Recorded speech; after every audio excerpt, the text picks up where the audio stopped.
When we think about entertainment, there are a lot of things that could come to mind. Film, theater, games, etc. And one of the main things is music. There have been music for centuries, and obviously everyone has their own type. So throughout that time, there have been music that we will never know, that we will never be able to hear because it's never been recorded.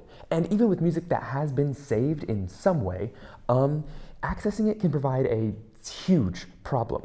This is where Japanese city pop comes into play.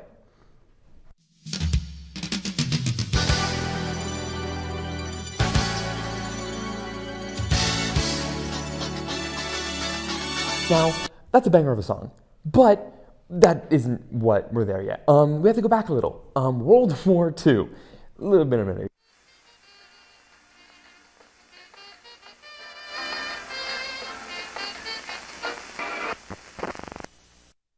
So Japan got bombed twice, and the war overall kind of destroyed their economy, and in comes the US after the war to occupy Japan and attempt to fix their economy.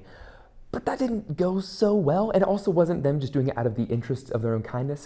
The US wanted to make sure that Japan wouldn't be a threat anymore, and also the US was fighting the Korean War with troops stationed in Japan. So this caused an influx of both people and materials, giving a shock to Japan's economy. And after the war, after the US leaves in 1952, Japan's economy is back to what it was before the war, and 8 years later, it operates at 350% of what it was.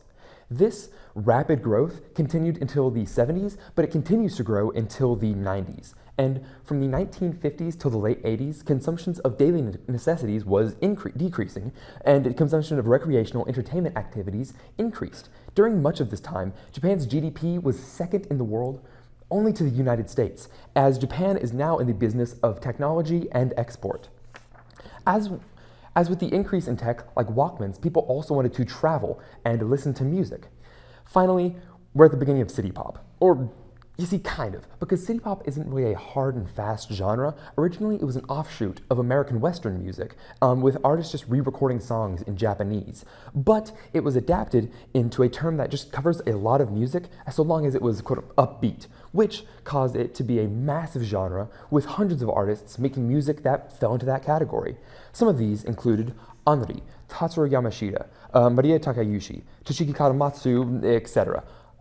This was city pop at its peak.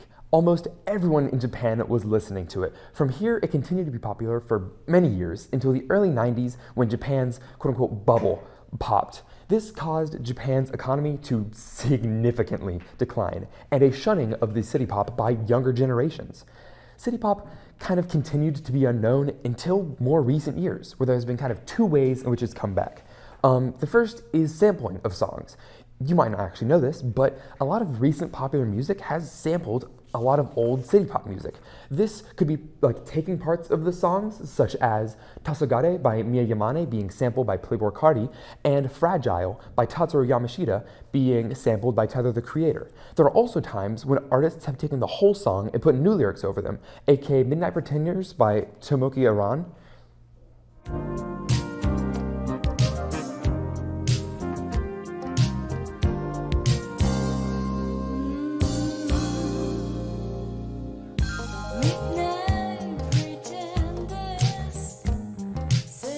Score for that song was used by the song Out of Time by The Weeknd.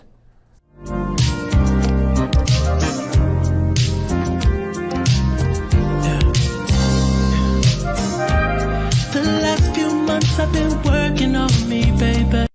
This way of city pop's reentry hasn't really been noticed because a lot of people aren't really doing research into their music. And also, it should be noted that before 2017, there were barely any city pops on streaming services. And even now, massive artists like Tatsuro Yamashita have said that he will never release his music to streaming, as they help in zero way to create the music that they are making money off of. This is where the posting of Plastic Love by Maria Takayushi comes into play.